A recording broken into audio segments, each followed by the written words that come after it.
بسم اللہ الرحمن الرحیم۔ عید الفطر کی نماز ادا کرنے کا طریقہ۔ سب سے پہلے نیت کرے۔ نیت اس طرح کریں گے، 2 رکعت نماز عید الفطر واجب، 6 زائد واجب تکبیروں کے ساتھ اللہ تعالیٰ کے واسطے پڑھ رہا ہوں۔ اس امام کے پیچھے رخ میرا کعبہ شریف کی جانب، اللہ اکبر۔ یہ مقتدی کی نیت ہے۔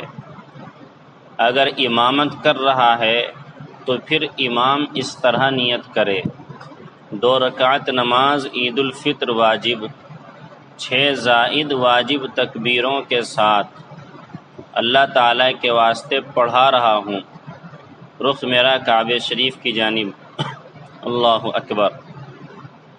اللہ اکبر تکبیر تحریمہ کہہ کر نیت باندھ لیں، جیسے عام نمازوں میں باندھی جاتی ہے۔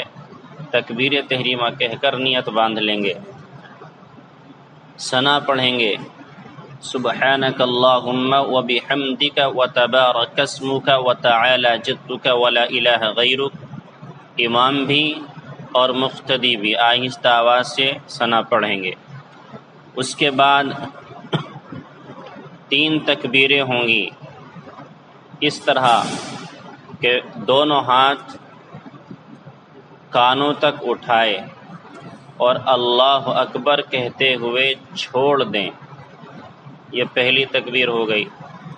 دوسری بار پھر دونوں ہاتھ کانوں تک اٹھائیں اور اللہ اکبر کہتے ہوئے نیچے لا کر چھوڑ دیں۔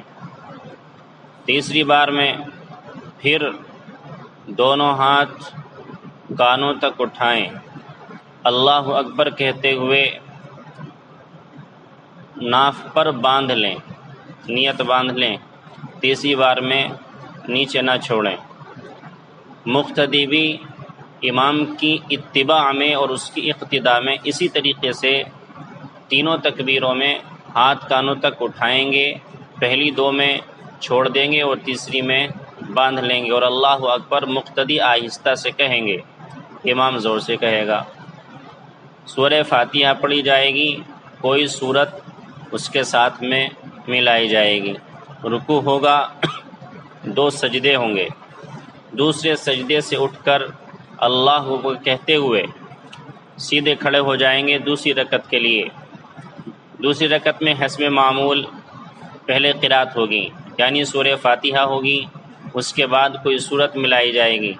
رکوع میں جانے سے پہلے کھڑے ہو جائیں گے، کھڑے رہیں گے، رکوع سے پہلے 4 تکبیریں بولیں گے، 4 بار اللہ اکبر بولا جائے گا، اس طور پر کہ پہلی بار دونوں ہاتھ کانوں تک اٹھائے، اللہ اکبر کہتے ہوئے نیچے لائے چھوڑ دے۔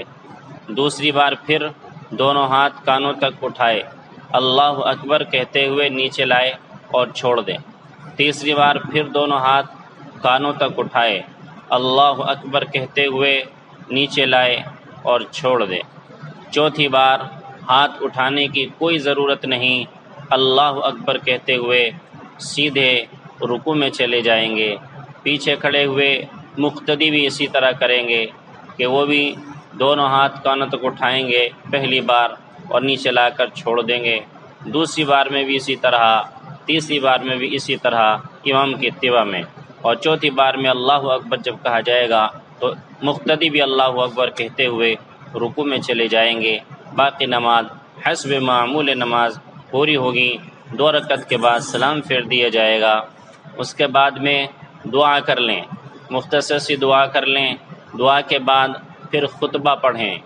خطبے کے اندر اگر جو خطبے مختصر سے آج کل علماء کرام نے عوام کی سہولت کے پیش نظر آسان سے آسان تر بنا کر پیش کیے گئے ہیں، اور وہ ہم نے بھی لوگوں تک واٹس ایپ گروپ کے ذریعے سے پہنچائے ہیں، انہیں دیکھ کر کے پڑھ لیں، خطبے کی سنت ادا ہو جائے گی۔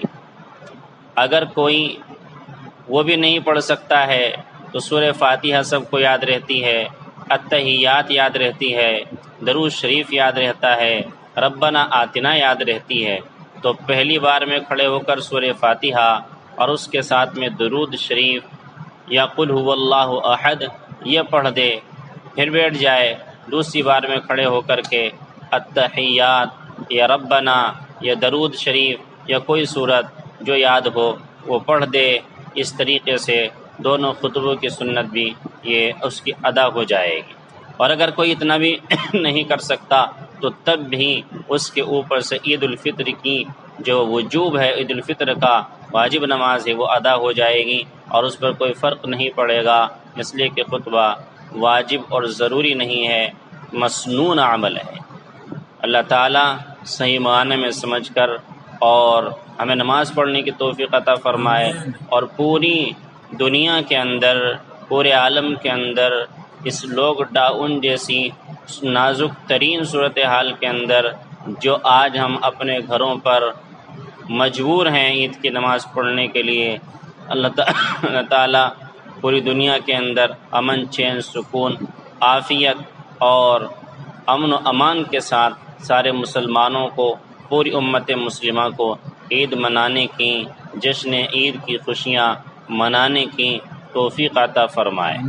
اسی کے ساتھ یہ بھی اپیل کی جائے گی آپ حضرات سے کہ آپ سادگی کے ساتھ عید کو منائیں، پہلے کی طرح عید نہ منائیں، اس لیے کہ ہمیں حفاظت بھی کرنی ہے اور احتیاطی تدابیر کو بھی اختیار کرنا ہے۔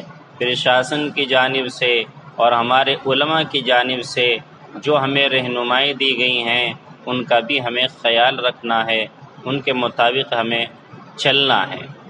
اپنے پیسوں سے غریبوں کی مدد کریں، فطرانے کی رقم سے ناداروں کا خیال رکھیں، صدقۃ الفطر ادا کر دیں نماز سے پہلے تاکہ غریبوں کے اور مسکینوں کے یہاں کھانے پینے کا سامان پہنچ جائے اور وہ بھی عید کی اس سال کی خوشیوں میں اپنے اپنے گھروں کے اندر شریک ہو جائیں۔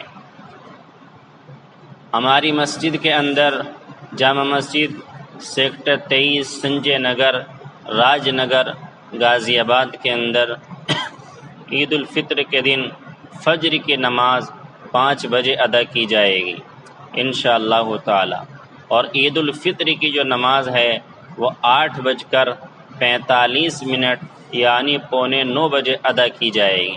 اس کے بعد خطبہ اور بیان اور دعا براہ راست لائیو آپ حضرات تک نشر کی جائے گی، پہنچائی جائے گی۔ اس لیے آپ عید الفطر کی نماز کا وقت بھی سن لیں، کب شروع ہوتا ہے کب ختم ہوتا ہے۔ جو اشراق کا وقت شروع ہوتا ہے تو وہی عید الفطر کا وقت شروع ہو جاتا ہے اور زوال آفتاب تک رہتا ہے۔ اس لیے آپ حضرات مسجد کے وقت سے پہلے نماز پڑھ کر فارغ ہو جائیں تاکہ آپ حضرات یہاں سے نشر کیے جانے والا دعائیہ اور بیانیہ پروگرام سماعت کر سکیں۔ اللہ ہم سب کو عمل کے توفیق۔ آپ ہر سال مسجد کا خطبہ، مسجد کا بیان اور مسجد کی نماز مسجد میں ادا کرتے تھے، لیکن لاک ڈاؤن کی وجہ سے مسجدوں میں، عیدگاہوں میں اس مرتبہ ظاہر ہے نمازوں کا ہونا ناممکن ہے، لیکن جہاں تک بھی ہم کوشش کر سکتے ہیں آپ تک مسجد کا خطبہ اور مسجد کا بیان پہنچانے کی، تو ہم وہ آپ تک پہنچانے کی پوری کوشش کر رہے ہیں۔ لہذا آپ کو مسجد کا خطبہ مل جائے، بیان مل جائے اور دعا مل جائے، اس کے اندر آپ شامل ہو جائیں۔ اس لیے یہ پروگرام لائیو نشر کرنے کی بات سامنے لائی گئی ہے۔ اس میں کسی کے ذہن میں اگر یہ بات ہو کہ مسجد کی نماز جب تک نہیں ہوگی عید الفطر کی تو ہم گھر پر کس طریقے سے پڑھ سکتے ہیں، تو شرعی مسئلہ ایسا کچھ نہیں ہے۔ یہ ذہن میں رکھیں کہ اگر آپ عید کی نماز مسجد کی ٹائمنگ سے پہلے ادا کر لیں گے تو آپ کی نماز شرعی اعتبار سے بالکل صحیح اور جائز ہو جائے گی۔ کوئی فرق نہیں آئے گا۔ اللہ تعالی ہمیں عمل کی توفیق